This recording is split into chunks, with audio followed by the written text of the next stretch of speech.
क्या आप सभी ने भारत के दिल पर राज किया है? जी हाँ साथियों, आप सभी को मेरा सादर प्रणाम। दोस्तों, आज हम डिस्कस करने वाले हैं इंडिया के हृदय प्रदेश के बारे में, जिसमें मैं आप सभी को बेसिक इंफॉर्मेशन से लेकर के एडवांस जानकारी प्रोवाइड करवाऊंगा। यदि बात की जाए स्वतंत्रता के पूर्व मध्य प्रदेश के स्वरूप की, तो हमारा मध्य प्रदेश वर्तमान स्वरूप से बहुत ज़्यादा भिन्न था। उस समय हमारा मध्य प्रदेश 3 से 4 अलग अलग भागों में बटा हुआ था। सन 1950 में मध्य प्रांत, बरार, छत्तीसगढ़ और मकराई रियासतों को आपस में मिला करके मध्य प्रदेश का गठन किया गया था। उस समय हमारे मध्य प्रदेश की राजधानी नागपुर हुआ करती थी। धीरे धीरे जाकर के इसमें और भी बहुत ज़्यादा परिवर्तन किए गए और आगे जाकर के मध्य प्रांत, विदर्भ क्षेत्र और हमारे भोपाल को आपस में मर्ज कर दिया गया और दक्षिण क्षेत्र में जितने भी मराठी क्षेत्र हुआ करते थे उन सभी को बॉम्बे राज्य में स्थानांतरित कर दिया गया और धीरे धीरे जाकर के मध्य प्रदेश की जो नई राजधानी बनाई गई वो भोपाल स्थानांतरित कर दी गई। और उस समय जो हमारा भोपाल था वो सीहोर की एक तहसील हुआ करता था और आगे जाकर के पुनः 1 नवंबर सन 2000 में मध्य प्रदेश का फिर से पुनर्गठन किया गया और मध्य प्रदेश से छत्तीसगढ़ को अलग कर दिया गया। इस प्रकार से हमारा छत्तीसगढ़ आगे जाकर के 26वां नंबर का स्टेट बना था, राज्य बना था। जी हाँ साथियों, यदि हम आगे बात समझने की कोशिश करें तो मध्य प्रदेश का नाम मध्य प्रदेश सर्वप्रथम भारत के प्रथम प्रधानमंत्री पंडित जवाहरलाल नेहरू ने इसको मध्य प्रदेश नाम दिया गया था। यदि हम बात की जाए मध्य प्रदेश का दूसरा नाम और क्या होता है, तो आप सभी देख पाते होंगे कि जो इंडिया का जो मैप होता है उसमें मध्य प्रदेश की जो लोकेशन है वो सेंटर में है। तो सेंटर में होने के कारण मध्य प्रदेश को हृदय प्रदेश के नाम से भी जाना जाता है। तो यदि आपसे एग्जाम में पूछता है कि मध्य प्रदेश और हृदय प्रदेश नाम किसने दिया था, तो किसने दिया था? पंडित जवाहरलाल नेहरू में। यदि बात की जाए इसके तीसरे नाम की, तो मध्य प्रदेश को सोया स्टेट के नाम से भी जाना जाता है। सोया का मतलब क्या होता है कि मध्य प्रदेश में हमारे सोयाबीन की खेती बहुत ज़्यादा होती है। सोयाबीन एक हमारी तिलहनी फसल होती है जो कि जिसमें अत्यधिक मात्रा में प्रोटीन पाया जाता है। यदि बात की जाए तो इंडिया में जितना भी सोयाबीन का उत्पादन होता है उसका 80% जो सोयाबीन उत्पादित राज्य है वो हमारा मध्य प्रदेश है। इस कारण से मध्य प्रदेश को सोया स्टेट के नाम से जाना जाता है। यदि हम अगले नाम की बात किए चौथे नाम की, तो सन 2018 में जब शेरों की जनगणना की गई थी तब मध्य प्रदेश में जो टोटल शेर थे वो 526 थे, लगभग 526 शेर थे। इसलिए मध्य प्रदेश को टाइगर स्टेट के नाम से भी जाना जाता है। जी हाँ, आपने अभी तक के 4 नाम को सुना। यदि हम बात करें, मध्य प्रदेश को नदियों का मायका भी कहा जाता है, मदर लैंड ऑफ रिवर, क्योंकि वर्तमान में मध्य प्रदेश में 605 से अधिक नदियां पाई जाती है। जी हाँ, 605 से अधिक नदियां पाई जाती है, जिस कारण से हमारे मध्य प्रदेश को नदियों के मायके के नाम से भी जाना जाता है। यदि आपको एग्जामिनर क्वेश्चन पेपर में पूछता है कि मदर लैंड ऑफ रिवर किसे बोला जाता है, तो आप क्या बोलेंगे? मध्य प्रदेश। और यदि आपसे पूछता है एग्जामिनर कि रिवर ऑफ कंट्री, नदियों का देश किसे कहा जाता है, तो माय डियर याद रखिएगा, जो नदियों का देश है हमारा बांग्लादेश कहलाता है। राइट। तो इस प्रकार से हमने समझने की कोशिश किया कि मध्य प्रदेश को मध्य प्रदेश, हृदय प्रदेश, सोया स्टेट, नदियों का मायका और टाइगर स्टेट के नाम से जाना जाता है। चलिए आगे हम समझने की कोशिश करते हैं। तो हम यदि बात करें मध्य प्रदेश की, तो मध्य प्रदेश का जो क्षेत्रफल है, जो टोटल क्षेत्रफल है वो 3,08,252 वर्ग किलोमीटर स्क्वायर होता है। जी हाँ साथियों, यदि हम इसकी बात करें तो ये टोटल भारत के क्षेत्रफल का 9.38% क्षेत्रफल को कवर करता है। जी हाँ साथियों, और इसकी यदि अपन बात करें किसकी रैंक में, क्षेत्रफल की दृष्टि से जो हमारे मध्य प्रदेश का जो स्थान है वो 2nd रैंक में आती है, 2nd पोजीशन में। जी हाँ, तो हमने यहाँ पर समझने की कोशिश किया जो मध्य प्रदेश का जो एरिया होता है वो कितना होता है माय डियर? 3,08,252 स्क्वायर वर्ग किलोमीटर। और इसकी जो पोजीशन है एरिया के हिसाब से, क्षेत्रफल के हिसाब से मध्य प्रदेश की जो पोजीशन है इंडिया में वो 2nd रैंक में आता है, दूसरी पोजीशन में है। और ये भारत के कुल क्षेत्रफल का 9.38% कवर करता है। राइट। चलिए अब यदि हम आगे समझने की कोशिश करें मध्य प्रदेश के पॉपुलेशन की, पॉपुलेशन का मतलब होता है जनसंख्या। यदि हम बात करें मध्य प्रदेश की जनसंख्या के हिसाब से वर्तमान में जो पोजीशन है सन 2014 के बाद जब हमारा तेलंगाना अलग स्टेट बना था, तब से मध्य प्रदेश की जो जनसंख्या की जो पोजीशन है वो पूरे भारत में 5th पोजीशन में आता है, जो कि इंडिया की 6% जनसंख्या हमारी मध्य प्रदेश में निवास करती है। जी हाँ साथियों, यदि वर्तमान में समझने की कोशिश किया जाए तो अभी के स्वरूप में आज जो हमारे मध्य प्रदेश की जो जनसंख्या है, पॉपुलेशन है, वो 8.5 करोड़ से भी ज़्यादा है। राइट, चलिए यदि हम बात करें आगे, हम यदि समझने की कोशिश करें तो मध्य प्रदेश के बहुत सारे कुछ राजकीय चिन्ह हैं, राजकीय लैंग्वेज हैं, उसी प्रकार से बहुत सारे राजकीय पशु हैं, उनको समझने की कोशिश करते हैं।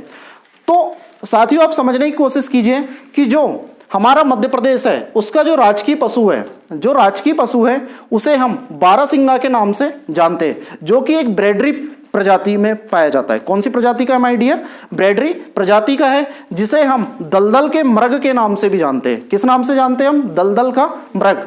आपसे एग्जाम में पूछेगा दलदल का मृग किसे कहा जाता है, तो आप डायरेक्ट टिक लगा करके आएंगे, बारहसिंगा को दलदल का मृग के नाम से जानते हैं। और इसकी एक खास बात यह है, एक हिरण की एक दुर्लभ प्रजाति होती है जो कि बहुत ही सुंदर होती है। सिर्फ ये पूरे के पूरे इंडिया में आपका एक कान्हा नेशनल पार्क है जो कि मंडला जिले पर अवस्थित है, वहीं पर यह प्रजाति देखने को मिलती है। तो आपसे डायरेक्ट क्वेश्चन पूछेगा कि बारहसिंगा हमारे मध्य प्रदेश में कहां पाया जाता है, तो आप डायरेक्ट टिक लगाएंगे उस पे कि यह कान्हा नेशनल पार्क में पाया जाता है। राइट, आगे समझने की कोशिश करें तो हमारा होता है राजकीय पक्षी। यदि आपसे पूछता है कि मध्य प्रदेश का राजकीय पक्षी क्या है, तो माय डियर मैं आपको बताना चाहूंगा मध्य प्रदेश का जो राजकीय पक्षी है वो दूधराज है। क्या है? दूधराज, जिसे हम शाह बुलबुल टिटैनी के नाम से जानते हैं। किस नाम से जानते हैं? और इसको हम शाह बुलबुल और टिटैनी के नाम से जानते हैं। ठीक है, आपने देखा होगा शाह बुलबुल, यदि नहीं देखा होगा तो आप देखने की कोशिश कीजिएगा समर वेकेशन में। तो उसकी जो चोंच होती है वो सफेद और ब्लैक कलर की होती है, और उसकी जो पूंछ होती है वो हमेशा व्हाइट कलर की लहराती हुई रहती है। तो वही किसकी निशानी है? हमारी दूधराज की। किसकी निशानी है? शाह बुलबुल और दूधराज की। राइट, उसकी एक खास बात यह होती है शाह बुलबुल की, दूधराज की, कि एक निश्चित आयु के पश्चात वो अपना रंग बदल लेती है। राइट, तो हमने यहां पे समझने की कोशिश किया कि राजकीय पक्षी जो है हमारा वो क्या है माय डियर? दूधराज।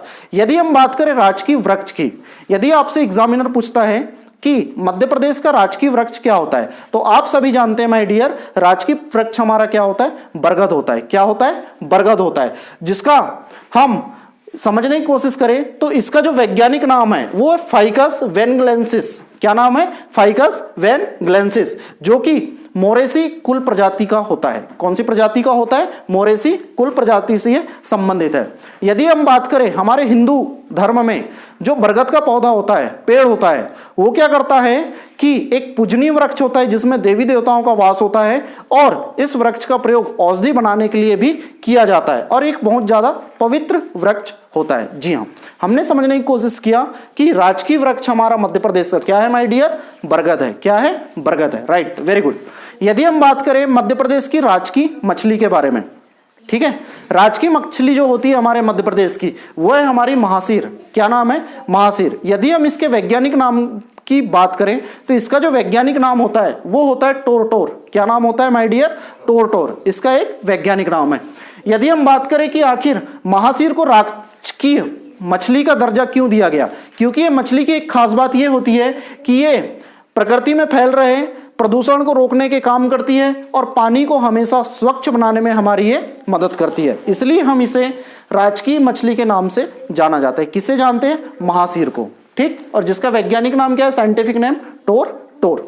यदि हम आगे समझने की कोशिश करें राजकीय खेल, यदि आपसे पूछता है कि मध्य प्रदेश का राजकीय खेल क्या है, तो आप याद रखना मलखंभ, जो मलखंभ खेल होता है उसको हम राजकीय खेल के नाम से जानते हैं।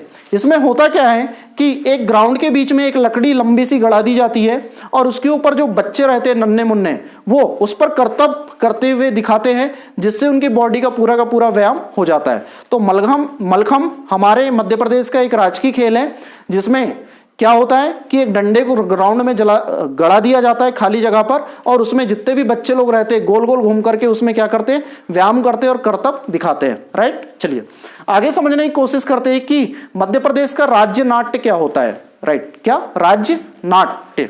तो हम जानते हैं कि जो मध्य प्रदेश का जो राज्य नाट्य है वो मार्च होता है। क्या होता है? मार्च होता है, जो कि कभी भी खुले मंच पर किया जाता है। हमेशा कौन से मंच पर किया जाता है? सामूहिक रूप से खुले मंच पर किया जाता है, जो कि मालवा अंचल का सबसे प्रसिद्ध सबसे प्रसिद्ध नाट्य हैं। तो आपको डायरेक्ट क्वेश्चन में पूछ सकता है कि जो माच राज्य की नाट्य है वो कौन से अंचल से संबंधित है माय डियर। तो कौन से अंचल से संबंधित है? मालवा अंचल से संबंधित है। Very good. इसमें क्या होता है, जो ढोलक और सारंगी होते हैं उसके माध्यम से गीत संगीत बजाया जाता है और उसमें एक लेडी होती है जो कि डांस करती है घूमर जैसे। ठीक है, चलिए आगे बात करते हैं हम राज्य नृत्य की। ठीक है, ये हमारा नाट्य था और ये हमारा क्या है? नृत्य है। यदि हम बात करें राजकीय नृत्य की मध्य प्रदेश की, तो वो है हमारा राई डांस। कौन सा डांस है? राई। राई के नाम से जाना जाता है, जो कि मध्य प्रदेश के बुंदेलखंड रीजन में सबसे ज्यादा देखने को मिलता है। जो होता क्या है माय डियर, मैं आपको बताना चाहूंगा कि जब भी कहीं पर भी किसी नए नन्हे मुन्ने बच्चे का जन्म होता है या कहीं पर भी कोई भी शादी विवाह का जो समारोह चलता है, तो वहां पे इस प्रकार का संगीत नृत्य का आयोजन किया जाता है जिसे हम राई के नाम से जानते हैं। जिसमें जो नर्तिका होती है जो इस प्रकार से नाचती है, जिसमें हम उसको बेड़नी के नाम से जानते हैं। किस नाम से जानते हैं? जो नर्तिका नाचती है उसको बेड़नी के नाम से जानते हैं। राइट। यदि हम बात करें तो मैंने आपको पहले ही बता दिया था कि जो मध्य प्रदेश की जो राजकीय फसल है वो क्या है? हमारी सोयाबीन है, जो कि सबसे ज्यादा यदि जो प्रोटीन देखने को मिलता है तो हमारी सोयाबीन में सबसे अधिक प्रोटीन पाया जाता है, लगभग 43%। और यदि बात की जाए तो पूरे इंडिया में जो 80% हमारा जो सोयाबीन का जो उत्पादन होता है, जो पूरे इंडिया को कवर करता है, वो पूरा का पूरा मध्य प्रदेश से ही जाता है। इसलिए हम मध्य प्रदेश को सोया स्टेट के नाम से भी जानते हैं। राइट। जी हाँ साथियों, आप सभी ने यहां तक के समझने की कोशिश किया कि किस प्रकार से हम मध्य प्रदेश ज्ञान को अचीव करते हैं। जी हाँ दोस्तों, यदि आपको ये वीडियो पसंद आता है तो आपने मित्र मंडल से शेयर करें, क्योंकि आने वाले समय में आपकी एमपी पुलिस की एग्जाम है और बहुत सारी एमपी पीएससी से रिलेटेड एग्जाम है, जो कि आपको एग्जाम के पॉइंट ऑफ व्यू से ये बहुत ज्यादा इंपॉर्टेंट रोल प्ले करेगी। तो चलिए दोस्तों, वक्त तो चला है आपसे एक विदाई लेने का। आपसे जल्दी मिलेंगे एक नई वीडियो के साथ। तब तक के लिए आप सभी को मेरा प्यार भरा नमस्कार।